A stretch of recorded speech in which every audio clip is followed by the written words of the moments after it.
This episode is brought to you by Shopify. Do you have a point of sale system you can trust, or is it a real POS? You need Shopify for retail. From accepting payments to managing inventory, Shopify POS has everything you need to sell in person. Go to shopify.com/system, all lowercase, to take your retail business to the next level today. That's shopify.com/system. Today on CityCast Boise, it's a landmark you can see from most of the city, the Table Rock Cross. You've probably hiked to it before, but do you know the history behind it? Turns out the religious symbol was put up at the same time that the Boise Police Department was targeting gay men, just for being gay. Hey Boise newsletter editor Blake Hunter is here to take us back to the 1950s for a history lesson that we've kind of forgotten, but wasn't so long ago. It's Monday, June 10th. I'm Frankie Barnhill in for Lindsay Van Allen, and this is what Boise's talking about. Blake, could you please start this local history lesson you're going to give us with a little bit about the Boys of Boise? Plenty of people have probably heard that phrase, but what was that exactly? Yeah, I'm so excited to talk about this and have my little historian hat on today. The Boys of Boise was a scandal that broke out in the fall of 1955. A Boise police officer began investigating men who were allegedly having sex with teenage boys. So at the time, obviously, there weren't a ton of public spaces where queer people could gather. So what happened was this thing called gay cruising, essentially, which happened a lot in public parks.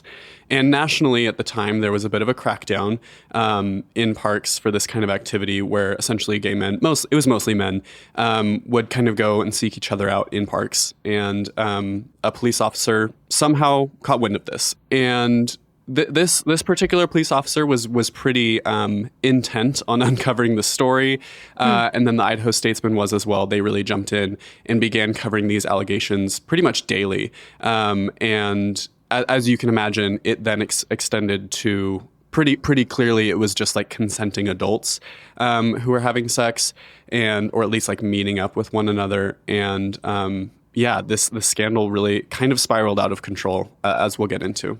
And 12 men were arrested during that 1955 to 1957 period for having consensual sex. That was with adults. That was the reason why they were arrested, because at that time it was illegal. Exactly. Yeah. For any homosexual sex acts of any kind, consensual and with adults included. So what stands out to you when it comes to policing at this time, this particular detective, the kind of environment, this like institutional element and systemic elements of this moral panic and anti-queer sentiment, and then just like the general atmosphere of Boise in the 50s? Yeah, I think you said the key words there, which is like moral panic. I think of this as this story as one of the times in modern history and the 20th century that Boise kind of debuts itself within the national echo chamber a little bit. So much of Boise's time before 1950 was a little bit minding its own business, with some caveats, obviously. It was setting up shop. It was about expansion, settlement, mining. It was a refuge for a lot of Confederates fleeing the South after they lost the Civil War. And I thought, the whole American West was kind of a bit in this bubble of expansion. That's what it was focused on. And then, a lot of the rest of the country was focused on more national and international politics. But this is one of the first time that Boise turns around and kind of contributes to the national conversation, I think. But that also might be a bit more of my historical bias of the things that I pay attention to. Sure. But either way, it's a very fascinating story. And of course, 1950s, Cold War, anti-communist sentiment, McCarthyism, the Red Scare, there's the Lavender Scare. And these two ideas are connected. Lavender Scare referring to the attempts to out queer folks in public life, because of course it was unsafe, and in some corners even worse than that, to be queer and to be out. Right. So how did that intersect, the Lavender Scare and the Red Scare and communism in this story? Yeah, it just essentially turned into a witch hunt, but for everybody. And so gay people were kind of at this intersection where it made things even worse. And like you said, on a global scale, it's important to kind of put this in a bit of context. So this is at a time where the three major actors right now are the US, China, and Russia are all kind of doing the Spider-Man meme, pointing at each other because they're not sure how each of them are going to respond to their not newfound, but certainly escalated global powers. Right. And the nuclear threat, all of that. Exactly. Yeah. They've been on the newly formed UN Security Council for a few years, and there's just a huge sense of destabilization. The U.S. is also reaping the benefits of heavy federal financial investment during the FDR era, which pacified a lot of substantial socialist and communist momentum in the U.S. at the time. The GI Bill is helping people get educated and housed. The U.S. really wants to fill this global power void as Europe and East Asia are recovering from this incredible level of destruction that the world had never seen before, right? The baby boomers are being born in the 50s. Exactly. Yeah, they're coming. So to do that, the U.S. wants to become this bastion of global capitalist power. And to do that, they tried to force basically every American that they could to vow to protect capitalism and American imperialism against communism, which of course pitted people against each other, as we know. We think of like the Hollywood Red Scare and things like that, but it came down to a really small, granular level locally too, because the ties between capitalism and heterosexuality were very clear at the time as being the quote unquote natural social order. Like that's, heterosexuality and quote unquote family values, which, boy, we hear the echoes today, are how we maintain capitalism globally. And so people who were accused of being gay were often assumed to also just be communist. They were both kind of things that were seen as weak. Yeah, this already marginalized group might as well call them communist too, because that serves two purposes, and we're scared of those things exactly. in the 1950s. Yeah, it's the two things that we're most scared of. Yeah. So the Boys of Boise scandal, as you mentioned, I mean, it garnered national attention and not necessarily in a favorable light, to say the least.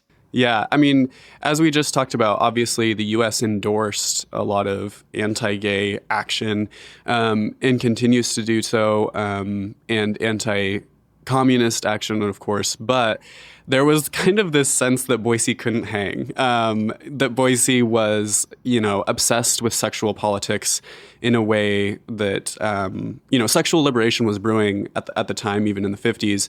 And we were kind of stuck investigating gay people as if we had nothing better to do a little bit. I think it's also worth mentioning that a lot of the people who were focused on in this investigation were very prominent Boise politicians and business people. And it's when they got targeted that people started to pump the brakes. And particularly, there was one person who was very involved in the local scene and actually moved to San Francisco because they knew that the investigation was going on. And the Ada County Sheriff at the time, who might have been retired at the time, I'm not totally sure, but essentially followed him to San Francisco and tried to hunt him down, and got there and tried to get San Francisco police to comply and help him find this person. They were like, no, what are you doing? And so it was kind of at that point that a lot of Boiseans were ready for this to die down. A few years ago, I talked to Alan Verta, who was a librarian at Boise State University, who created this incredible gay and queer history archive at the Boise State Library, which is truly, for the size of Boise and for the history, is really remarkable. It's an incredible collection. And he essentially told me, he's like, this was embarrassing. People didn't want to talk about it for years, not just because it was a gay thing, but this whole situation, the investigation and everything, it really broke community members up, it broke families up, and caused a lot of grief for people. So it was pretty shameful.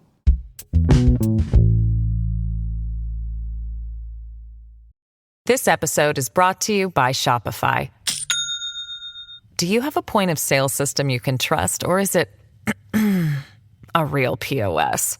You need Shopify for retail. From accepting payments to managing inventory, Shopify POS has everything you need to sell in person. Go to shopify.com/system, all lowercase, to take your retail business to the next level today. That's shopify.com/system.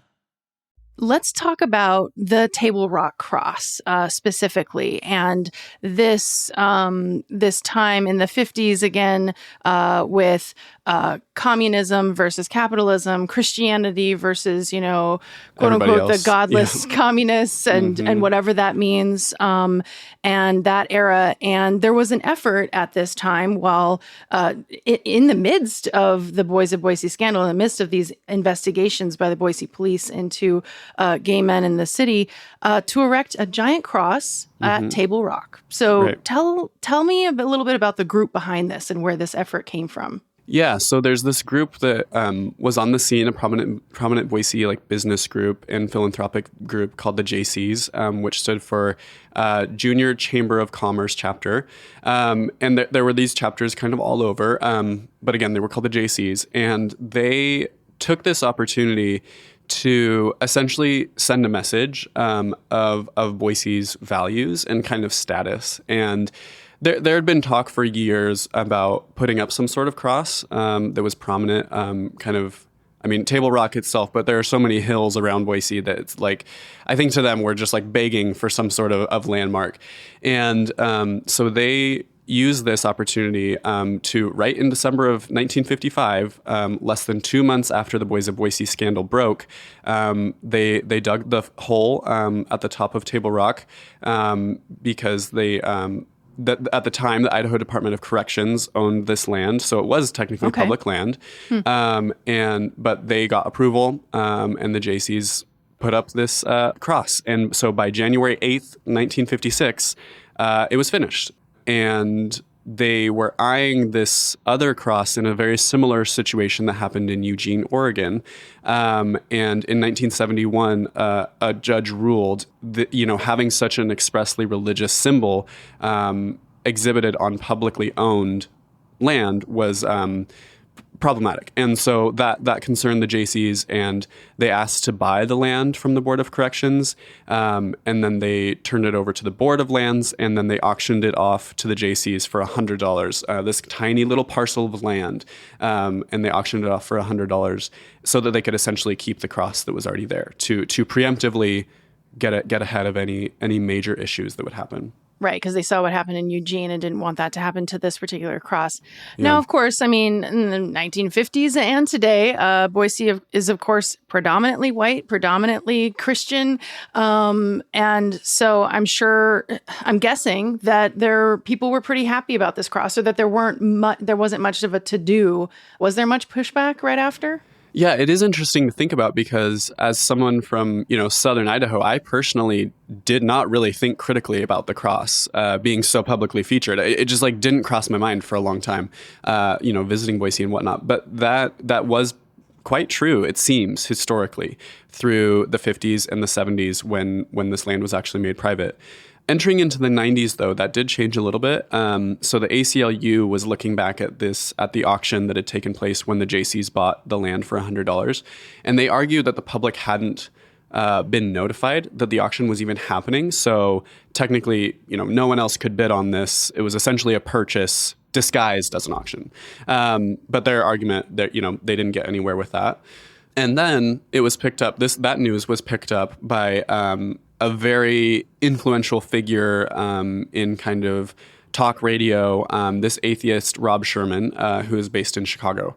And he came to Boise State and tried to gather criticism, essentially, for this cross, saying, the ACLU may have lost its case here, but it seems pretty clear what happened. And how this was allowed to remain, and he essentially tried to drum up support for that.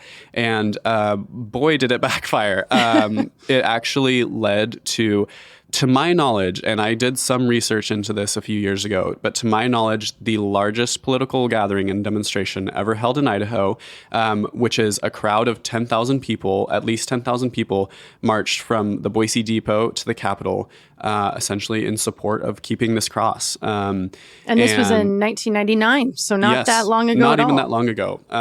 And Yeah, so you're right. There really hasn't been a ton of legal pushback over the course of almost 70 years now. It's stayed pretty much for the most part unchallenged, and when it has been challenged, it's been very ardently defended. Yeah, it's become, I mean, as you mentioned, it's just part of the landscape, I think, for a lot of people, the cross these days. And certainly for many Christians, they're incredibly happy to see the cross remain. And I've seen there's definitely Easter services, and there's folks who gather around the cross to express their religious beliefs to this day. I also think it's worth noting that there's probably some Christians who would get feel a little uncomfortable learning about this history and are a little concerned about what it says about their community and what the connection to this lavender scare, this moral panic. But then at the same time, again, because there hasn't really been a great uprising that's been sustained, it feels like, the cross is here to stay. There's no campaign that I'm aware of to get rid of it today. And it's just kind of the backdrop of the city. How do you think about the cross now, knowing this connection to anti-queer history in Boise? Yeah. I think that commonly, the cross is referred to really lovingly as, kind of like you said, this beacon of shared values among Boiseans. I've read quite a few stories of, it's near St. Luke's. And so a lot of people remember looking at this cross at a time of medical emergency, or maybe they've just lost a loved one. And being able to look up on the hill, on the mountain there, and see that and kind of, connect, gain comfort from it. Exactly. Mm-hmm. Which is certainly very meaningful. And like you said, it's here to stay. One thing that I want to mention with this is that, 70 years is not that long. 100 years is not that long. Table Rock has a really rich history. And it's not just as a place for visitors and hikers to kind of get their bearings and get a nice view of the city.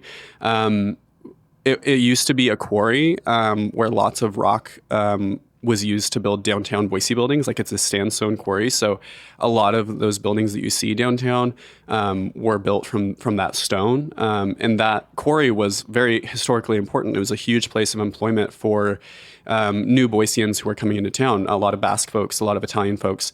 I guess I should say mostly European backgrounds, but certainly some outside of that as well. But beyond that, it was also has for centuries been a spiritual gathering place for the Shoshone, Bannock, and Northern Paiute peoples. And not specifically up on the top of Table Rock, but on one of its shoulders is the Chief Eagle Eye Reserve. And I think it's worth mentioning that the only way for this cross to be there is with the forced removal of indigenous people in the valley. So, the Boise Valley is unceded territory, which unceded is a very polite way to say stolen territory, because once mining was established in the area, within a few years, the U.S. government sent in national troops in the 1860s and 1870s and either killed or marched off people, Shoshone and Paiute people, to the Duck Valley Indian Reservation, and then Bannock and other Shoshone peoples to the Fort Hall Reservation on the other side of the state, and some to Washington as well. And that was, again, just within a few years of mining being discovered here. And so I think that it's important to place that within that history. I'm not here to say that you should hate the cross on Table Rock, even if you are Christian, and that you shouldn't be able to seek any comfort for it. But you do have to know its history. I think if we think of this mountain that is very beautiful, it overlooks our valley. If we think of it as a signifier of the values of the people who live here and have lived here for millennium, then we have to understand and act accordingly with everything that means historically. This specific section of land has stood as a spiritual and gathering place for millennia, and the cross is just the latest iteration. But not all is fair and equal when it, the cross in Christianity has been used as a symbol of conquest. And to some people, I think about refugees coming here who might not be Christian. It can really look like an exclusionary signpost. And so I think that we have to wrestle with all that means. We're not yelling for it to be taken down or anything like that, but I think that we have to be able to place it in a larger context of how it got there and how we all got here, really. That's really what it's a symbol of to me. Yeah. Blake, thank you so much. I think the next time I'm going to take a Table Rock hike, I'm going to listen to this episode because I think it is very valuable to know the deep, deep history and more modern history too of this place and this symbol. So thanks so much for sharing it with us. Thank you. All right, that's all for today here on CityCast Boise.